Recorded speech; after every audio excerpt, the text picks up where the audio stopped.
یہ 23 مارچ 2007 کی صبح تھی۔ سب کچھ معمول کے مطابق چل رہا تھا۔ پاکستان ڈے پریڈ کی تیاریاں بھی زور و شور سے جاری تھی، لیکن کسی کو اندازہ نہیں تھا کہ آج کی پریڈ میں ایک تاریخ رقم ہونے والی ہے۔ تقریباً 11 بجے کے دوران ایک اناؤنسمنٹ ہوتی ہے۔ یہ وہ لمحہ تھا جس نے پاکستان کی دفاعی تاریخ کا رخ بدل دیا۔ اس دن دنیا نے فلک پر چمکتا ہوا ایک نیا ستارہ دیکھا، ایک نیا fighter jet platform JF-17 Thunder, جو پاکستان کی فضائی طاقت کو ایک نئے دور میں لے جانے کو تیار تھا۔ ڈی کوڈنگ دی فرنٹ لائن کی طرف سے made in Pakistan weapon series کی ایپیسوڈ 1 میں ایک بار پھر سے خوش آمدید۔ تو ناظرین، بات شروع ہوتی ہے 1980 سے، جب پاکستان نے امریکہ سے F-16 کی ڈیل مکمل کی، لیکن جب انڈیا نے Su-30 MKI پر آفیشیلی کام شروع کیا تو پاکستان کو بھی فضائی طاقت میں بڑی تبدیلی کا احساس ہوا۔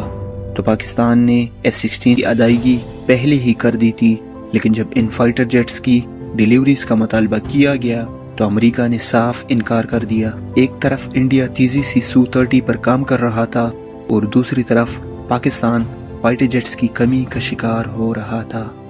پاکستان کے سامنے اب دو ہی راستے بچے تھے، یا تو کسی دوسرے ملک کا مہنگا فائٹر جیٹ خریدیں یا پھر اپنا پلیٹ فارم خود تیار کریں۔ لیکن یہاں پر مسئلہ یہ تھا کہ زیرو سے لے کر ایک مکمل فائٹر جیٹ بنانا ایک ناممکن سا چیلنج لگتا تھا۔ اسی لیے 1999 میں پاکستان نے چین کے ساتھ ایک معاہدہ سائن کیا جسے سپر 7 کا نام دیا گیا۔ اس پروگرام کا مقصد ایک ایسا ملٹی رول فائٹر جیٹ بنانا تھا جو F-16 جتنا مؤثر ہو، لیکن ہلکا، اور ایک ایسا پلیٹ فارم ہو جس پر پاکستان اپنی مرضی کے ویپن انٹیگریٹ کر سکے۔ اور صرف 2 سال میں JF-17 تھنڈر کا ڈیزائن مکمل ہو چکا تھا۔ 2003 میں اس کا پہلا پروٹوٹائپ ٹیک آف ہوا۔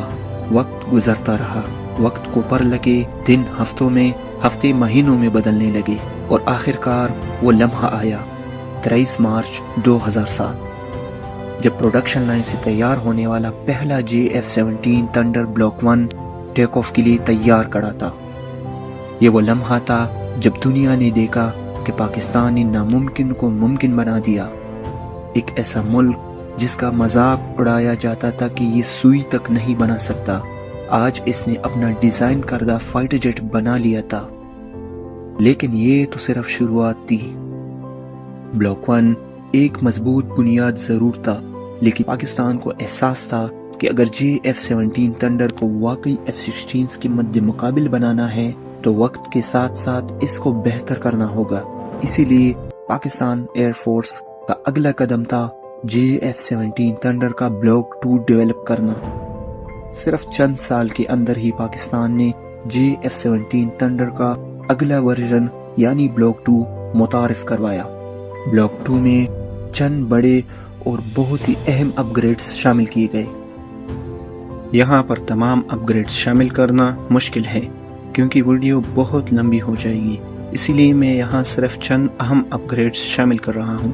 سب سے بڑی تبدیلی year to year refuelling capability. اب JF-17 تھنڈر فضا میں ہی فیول لے سکتا تھا، جس سے اس کی رینج اور مشن ٹائم دونوں بڑھ گئے۔ دوسرا اپ گریڈ، زیادہ طاقتور ریڈار۔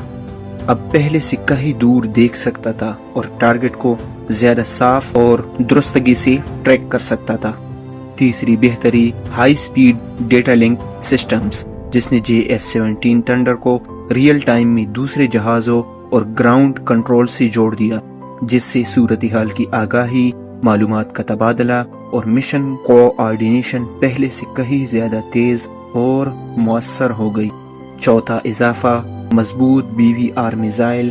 بلاک 2 اب زیادہ رینج والے BVR میزائلز استعمال کر سکتا تھا۔ بلاک 2 نے JF-17 تھنڈر کو ایک بنیادی فائٹر جیٹ سے نکال کر ایک مکمل اور قابل اعتماد multi role fighter jet track پر ڈال دیا۔ لیکن ابھی تک پاکستان کا اپنا ہدف پورا نہیں ہوا تھا۔ اب دنیا تیزی سے آگے بڑھ رہی تھی اور ضرورت بھی 4.5 جنریشن ٹیکنالوجی کی، جس کے لیے پاکستان کا راستہ بلاک 2 نے صاف کر دیا تھا، اور پھر چند سال بعد بلاک 3 کو بھی پاکستان ایئر فورس میں شامل کر لیا گیا۔ یہ فائٹر جیٹ سیدھا 4.5 جنریشن کی کیٹیگریز میں آتا ہے۔ چند بڑی اپ گریڈز میں سب سے پہلے آئیسا ریڈار انٹیگریٹ کیا گیا۔ یہ وہ ریڈار ہے جو JF-17 تھنڈر بلاک 3 کو جدید ترین 4 جنریشن پلس فائٹرز کی قطار میں کھڑا کرتا ہے۔ زیادہ رینج، زیادہ صاف ٹریک اور ایک وقت میں کئی گنا زیادہ اہداف پر نظر رکھنے کی صلاحیت۔ دوسری بڑی integration PL-15 very long range BVR missile, جو 150 سے 200 کلومیٹر کی رینج والے یہ میزائل JF-17 تھنڈر کو دشمن سے کہیں پہلے فائر کرنے کی برتری دیتا ہے۔ تیسری بڑی integration helmet mounted display system, اب پائلٹ صرف دیکھ کر ہدف لاک کر سکتا ہے، رد عمل تیز اور جنگی کارکردگی میں کئی گنا بہتری۔ اور آخر میں جدید الیکٹرونک وارفیئر سسٹم انٹیگریٹ کیا گیا۔ یہ سسٹم دشمن کے ریڈار کو دھوکہ دیتا ہے اور اس کی ٹریکنگ توڑتا ہے اور جہاز کو میدان جنگ میں کئی زیادہ محفوظ بنا دیتا ہے۔ JF-17 تھنڈر کی بلاک 3 میں اضافی ہارڈ پوائنٹس کو بھی ایڈ کیا گیا، جو زیادہ ویپن کیری کرنے کی صلاحیت کو بڑھا دیتا ہے۔ اور بلاک 3 نے JF-17 تھنڈر کو صرف اپ گریڈ نہیں دیا، بلکہ اسے ایک نئی کلاس یعنی 4.5 جنریشن کی کسی بھی بہتر فائٹر جیٹ کے مقابلے میں لا کھڑا کیا۔ یہاں پر کچھ لوگ پوچھتے ہیں کہ پاکستان نے ایک ہی بار میں ایسا فائٹر جیٹ کیوں نہیں بنایا جو رافیل یا F-16 کے برابر ہو؟ تو دیکھیے، دنیا میں کوئی بھی فائٹر جیٹ ایک دن میں مکمل نہیں بنتا۔ ہر ملک پہلے ایک بنیادی ورژن بناتا ہے، پھر اس میں بار بار اپ گریڈز کیے جاتے ہیں، تب جا کر ایک پلیٹ فارم مضبوط بنتا ہے۔ یہاں پر میں بات کرنا چاہوں گا ہمارے پڑوسی ملک انڈیا کی، جس نے تیجس کو بنانے میں 30 سے 35 سال لگ گئے، کیونکہ وہ چاہتے تھے پہلی کوشش میں ہی ایک پرفیکٹ فائٹر جیٹ بنا لے۔ پاکستان نے وہ راستہ نہیں اپنایا۔ ہم نے JF-17 تھنڈر کو بلاک 1 میں بنایا، اسے فوراً انڈکٹ کیا اور پھر ہر سال اسے بہتر کرتے گئے۔ بلاک 1 سے بلاک 2 اور بلاک 3 تک JF-17 تھنڈر آج کے 4.5 جنریشن کے کسی بھی فائٹر جیٹس کے برابر کڑا ہے۔ تو ناظرین، اگلی ویڈیو آپ کن ویپن سسٹمز پر دیکھنا چاہیں گے کمنٹس میں ضرور بتائیے گا۔ اگر ویڈیو پسند آئے تو چینل کو سبسکرائب کریں۔ ملتے ہیں اگلی ویڈیو میں۔ اللہ حافظ۔